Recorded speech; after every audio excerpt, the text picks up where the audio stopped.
And welcome.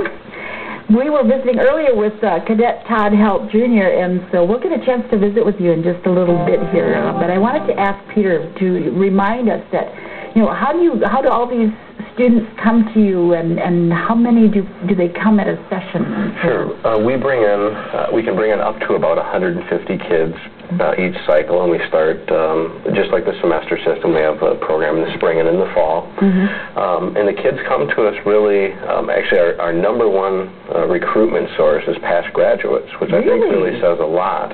Absolutely. These kids, they go home. They have, they're successful, and that's the one thing that I think we all need to understand, is that each one of these kids that are out there struggling, they don't want to be there. They want to have a successful future. They want to do something positive typically with their life. They just may not know how to get there, or may not have the tools or the skills to get there. And that's what we help provide. So all the kids that come to the Challenge Academy, they have to volunteer. And that's part of the beauty of the Challenge Academy, is it's a voluntary program. So the kids, it's not like many other programs, Department of Correction programs, where they're court-ordered or they get a reduction in sentence, so there's ulterior motives for people to want to change. These kids are coming to the Challenge Academy when they could be maybe in school or back home doing whatever they want. They're typically not in school, but they're putting themselves through a residential environment, whereas Todd said, they're getting up at 5:20 in the morning, 16-hour days, because they want to change their lives. And so they come to us by volunteering, by saying, and that's what we ask is, do you want to change?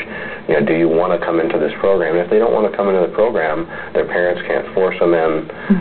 They have to want to come in, which is, I think, a big statement that we have so many 16, 17, and 18-year-olds out there that are asking for help. And I think we need to provide it. You know what you were just saying to me, Peter, and it made me think, this Challenge Academy that we have in the state of Wisconsin, you're reinstilling hope in these individuals. Oh, absolutely. I believe so. I mean, these are kids that, as I believe, no fault of their own typically. They've made some poor choices on their own. But a lot of times when we make poor choices in life, maybe we haven't had the modeling, the role modeling that they needed. So.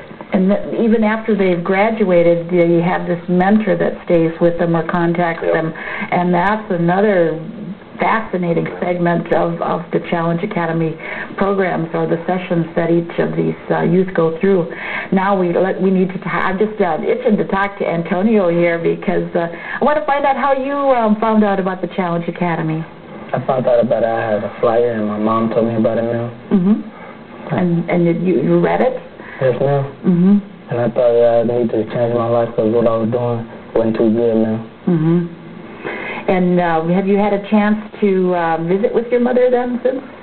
Yes, ma'am. We had Family Day, and I actually marched the company down to Family Day. Oh, yes? Yes, ma'am. And tell us about your medals. You have medals on your chest as well. Yes, ma'am. It's for this rifle is for drill team also, and also the beret. The beret. Also a CFC, like to help, I was platoon sergeant. That's two circles, but I graduated. I passed it.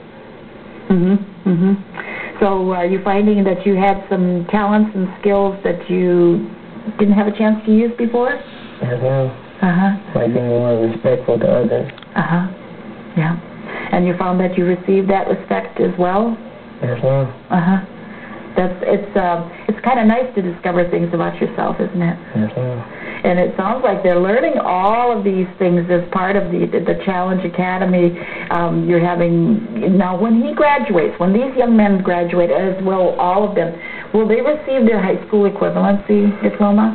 They will receive their HSCD from the state of Wisconsin, as long as they, of course, earn it and pass all the tests. So, but what we show is about between 85 and 90% of each graduating class will receive it. So it's really a testament to our teachers and the work that they do and working with the kids each day. Because most of the kids come in at about an 8th grade reading and comprehension level. And to take them to that level in 5 months really shows the good work that the teachers do. Without a doubt. Without a doubt.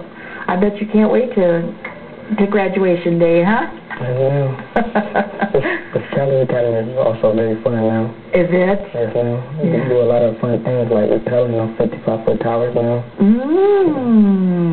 Yeah, well, that's a pretty high. I'm scared of heights. That's why I'm very impressed. We have to remember that they are 17 and 18-year-old kids. That's right.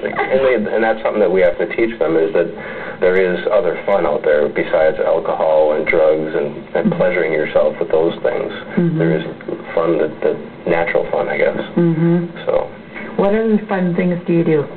We do orienteering, land. Now, you also, are they responsible for their own care of their clothing and so on, their laundry? Oh, absolutely. That's something the moms really like, too. Oh, yes. Did you ever do your laundry before, your own laundry? No, ma'am. So now you know how to sort and fold and so on now? Yes, ma'am. Good. Because they seem very basic skills, but those will take you a long way in your life. I never thought I'd be doing as much traveling as I do, but it's great to know how to fold those things so they stay in a nice shape when you pull them out and put them on. Very simple things, but they take you a long way. Peter, what about these kids now? I know that you said there are 2 sessions per year, and you have another one coming up very soon, don't you? Yes, July 17th we'll start our next session, and we're currently taking applications for kids. And what we typically look for are kids that have either dropped out of high school completely, or kids that are habitual truants that will not graduate with their class. And what we typically see are kids that are like Todd and Antonio here, they're 17, 18 years of age, and may be at freshman level credits. So their chances of graduating are very low. So it's a pretty intense program once they get into it, don't they? Oh, yeah. They've got a lot to recover from. You know, many of the kids that we see, as I mentioned, the last grade that they really engaged in was usually 8th grade or even less for some kids. Yeah. Now, I want to ask you one more time, Antonio, is when you found out from a brochure that your mom showed you, would you recommend the program to somebody, any other relatives or friends? Yes, ma'am. I think it would change their life around, because for me, I had a problem not going to school because I felt like if I knew it, I shouldn't do it. But now I know I got to do it regardless, because it will help better my life in the future. It will indeed. Good thinking. Well, it is time for another break, and we're going to take that break. And when we come back, we're going to continue our visit and talk to Peter about this new session that's coming up very, very soon. And we'll be continuing to talk about our main subject being the Challenge Academy.